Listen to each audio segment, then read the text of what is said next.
Untuk hasil yang maksimal, putar video ini sampai selesai, agar dapat diamalkan dengan baik, serta dapat membawa perubahan pada hidup Anda. Semoga Allah melimpahkan rezeki kepada kita, amin ya robbal alamin.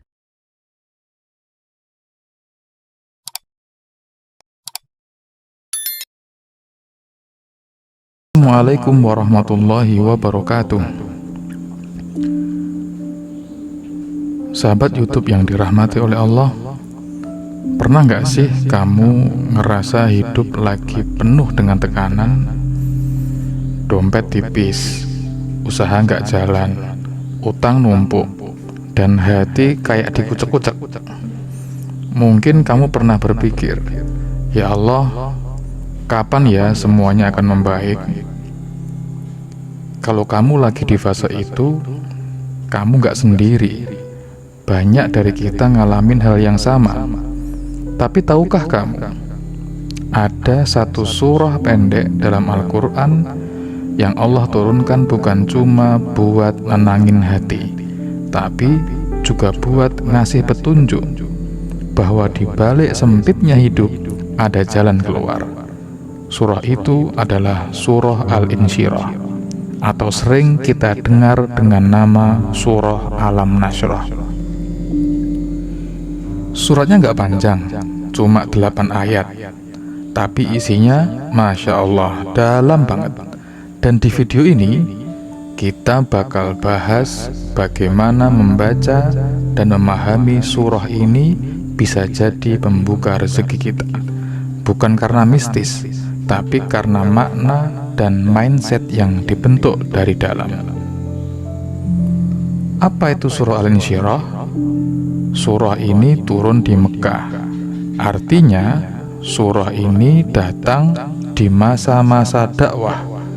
Rasulullah Shallallahu Alaihi Wasallam lagi dalam keadaan sulit-sulitnya, lagi banyak tekanan, lagi banyak dihina, ditolak dan diasingkan. Alam nashrah laka sodrak, bukankah kami telah melapangkan dadamu? Bayangkan, di saat Nabi sedih, Allah malah nggak ngasih harta, Allah nggak kasih bala bantuan, tapi Allah bilang, kami lapangkan dadamu.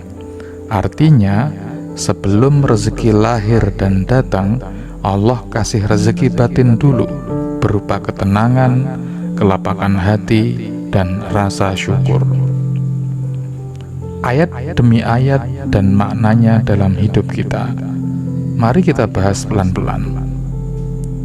Alam nashrah laka sodrak. Allah bertanya, bukankah kami telah melapangkan dadamu? Maknanya, Allah ingatkan kita bahwa semua beban bisa ditanggung kalau hati dalam kondisi lapang. Hati sempit sama dengan rezeki juga mampet. Kemudian yang kedua, wa wada'na 'anka wizrak alladzi anqadha dhahrak. Allah angkat beban Nabi. Begitu juga dengan kita. Kalau kita dekat dengannya, Allah akan bantu ringankan beban kita. Allah akan bantu ringankan masalah-masalah yang sedang kita hadapi. Kemudian ayat ketiga, wa rafa'na laka dzikrak. Saat kamu sabar, tetap baik meskipun dihina, Allah sendiri yang akan angkat derajatmu. Nama baikmu naik tanpa harus kamu promosikan sendiri. Fa inna ma'al usri yusra, inna ma'al usri yusra. Ini ayat yang favorit untuk semua orang. Allah ulang 2 kali dalam surah tersebut. Susah itu datang, tapi barengan dengan kemudahan. Dan kemudahan itu tidak hanya satu, tetapi banyak kemudahan. Fa'idha faraghta fansab wa ila rabbika farghab. Kalau sudah selesai satu urusan, jangan malah layeh-layeh. Lanjutkan lagi untuk berikhtiar, dan selalu arahkan niat dan harapan cuma kepada Allah semata. Kenapa surah ini bisa jadi pelanda rezeki? Rezeki itu bukan cuma soal uang, tapi soal energi, soal keberanian, ketenangan, dan keyakinan. Surah ini menyentuh langsung ke pusat energi kita, hati kita. Saat hati lapang, kita lebih mudah menerima atau mendapatkan peluang-peluang yang ada di depan kita. Kita nggak gampang iri dengan kondisi orang-orang yang ada di sekitar kita. Kita lebih kuat menghadapi tantangan yang sedang kita hadapi atau tantangan yang sedang kita alami. Dan kita lebih fokus dan kreatif, dan semua itu akan muncul ketika hati kita dalam kondisi lapang. Semua ini efeknya balik ke kelancaran rezeki.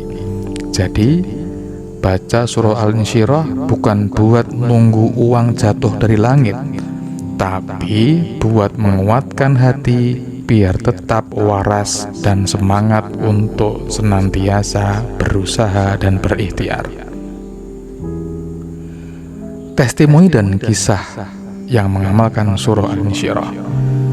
Banyak yang bilang setelah mereka rutin membaca surah Alam Nashrah atau surah Al-Insyirah, misalnya 7 kali setiap pagi, hidupnya berubah. Bukan sulap, tapi mental mereka jadi lebih tangguh, mental mereka jadi lebih tenang. Dan dari situlah ide-ide usaha muncul, relasi membaik, bahkan peluang-peluang kerja terbuka di depan mata. Ada seorang pengemudi ojek online, setiap habis sholat subuh, dia baca surah Al-Insyirah 7 kali. Dia bilang, saya jadi lebih tenang di jalan, penumpang pun lebih ramah. Tips makin sering dikasih oleh penumpang. Allah yang buka rezeki, tapi hati yang lapang jadi jalan pembuka atau pintu gerbang dari rezeki tersebut. Cara mengamalkan surah Al-Insyirah untuk rezeki. Yang pertama, rutin baca setiap pagi. Idealnya setelah sholat subuh 3 kali sampai 7 kali. Yang kedua, baca dengan sadar dan pelan. Hayati maknanya, jangan cuma dikejar cepatnya atau banyaknya, tetapi harus menghayati makna yang terkandung di dalam surah Al-Insyirah. Yang ketiga, gabungkan dengan istighfar atau dengan sholawat. Ini seperti booster rezeki dengan didorong lebih kuat dengan istighfar dan sholawat. Yang keempat, jadikan sebagai doa. Setelah membaca, lanjutkan dengan doa spesifik. Misalnya, ya Allah, lapangkanlah dadaku, lancarkanlah rezekiku, beri aku jalan keluar dari kesulitan yang sedang aku hadapi. Kemudian yang kelima, jaga hati tetap lapang. Jangan gampang mengeluh. Jangan bandingkan diri terus. Jangan bandingkan diri ini dengan orang lain. Kita hidup di zaman yang serba cepat. Semua orang ingin rezeki yang instan. Tapi Allah mengajarkan, sebelum rezeki itu datang, hati kita dulu yang harus dilapangkan. Kalau kamu hari ini lagi berat, lagi merasa dunia itu sempit, coba buka mushaf, baca surah Al-Insyirah. Bukan hanya dibaca, tapi dirasakan. Hadirkan perasaan bahwa kamu sedang berbicara langsung dengan Allah Subhanahu wa Ta'ala. Dan lihat, perlahan hidupmu akan berubah.